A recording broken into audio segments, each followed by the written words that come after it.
Breaking news గత 5 ఏళ్లు అమరావతిని జగన్ అంధకారంగా మార్చారని ఎమ్మెల్యే బాలకృష్ణ మండిపడ్డారు. హిందూపురంలోని ట్రాఫిక్ పోలీస్ కంట్రోల్ రూమ్ ను ప్రారంభించిన ఆయన వైసీపీపై విమర్శలు చేశారు. విభజన అనంతరం ఏపీని చంద్రబాబు అభివృద్ధి పదంలో నడిపిస్తే వైసీపీ ప్రభుత్వం అంధకారంలోకి నెట్టేసిందని అన్నారు. ఇక ఏపీ అభివృద్ధి కోసం సీఎం చంద్రబాబు జెట్ స్పీడ్ లో పనిచేస్తున్నారని బాలకృష్ణ స్పష్టం చేశారు.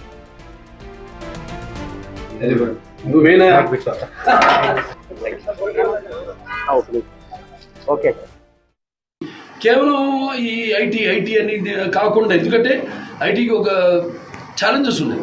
నేను పేరు అతను ఆ ఛాలెంజెస్లో మనం ఎంతవరకు నిలబడతాం అన్నది అది పూర్తిగా ఒక అమరావతి డెవలప్ అయ్యి పూర్తిగా నేను చెప్పేది ఏదో రాత్రి జరిగేది కాదు. అది 5 ఏళ్ళు అప్పుడు ఆయన కష్టపడ్డారు. ఆ తర్వాత 5 ఏళ్ళు అంధకారంలో ఉండిపోయింది ఆంధ్ర రాష్ట్రం అంతా.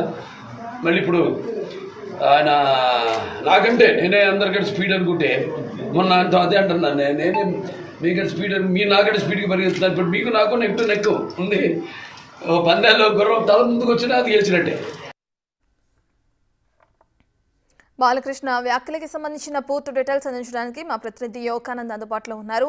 యోగానంద్, మనం వైసీపీ ప్రభుత్వాన్ని జగన్ ని ప్రధానంగా టార్గెట్ చేసుకుంటూ బాలకృష్ణ చేసిన కామెంట్స్ చూస్తున్నాం. దీనికి సంబంధించి వైసీపీ నేతలు ఎవరైనా స్పందించే అవకాశం ఉందా? రత్న, సత్యసాయి జిల్లా హిందూపురంలో ఎమ్మెల్యే నందమూరి బాలకృష్ణ గత 2 రోజులుగా కూడా పర్యటిస్తూ ఉన్నారు. ఏదైతే ఇవాళ సీసీ కెమెరాలకు సంబంధించిన ట్రాఫిక్ పోలీస్ స్టేషన్ అలాగే సీసీ కెమెరాలను కూడా ఆయన ప్రారంభించారు. అయితే దీంతో మాట్లాడుతూ ఏదైతే గతంలో నేను ఏదైతే అభివృద్ధి కార్యక్రమాలు చేసామో కొనసాగిస్తున్నారు. అదేవిధంగా గత 5 ఏళ్ల కాలంలో ఎక్కడ కూడా అభివృద్ధి కార్యక్రమాలు పూర్తిగా పడకేసాయంటూ కూడా జగన్ పై కూడా రెచ్చిపోయారు. పరిశ్రమలు లేవు, ఎక్కడ అంధకారం ఉంది ఒక విధంగా అంటూ కూడా ఆయన ఘాటు వ్యాఖ్యలు చేశారు.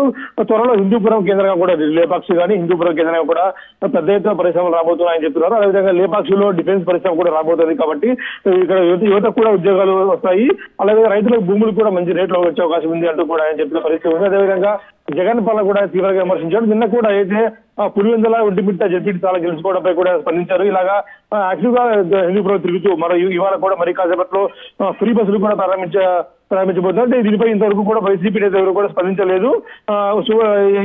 రేపు ఏమైనా స్పందించే అవకాశం చూసే అవకాశం కనిపిస్తుంది. రత్న, రైట్, థ్యాంక్ యూ యోగానంద్.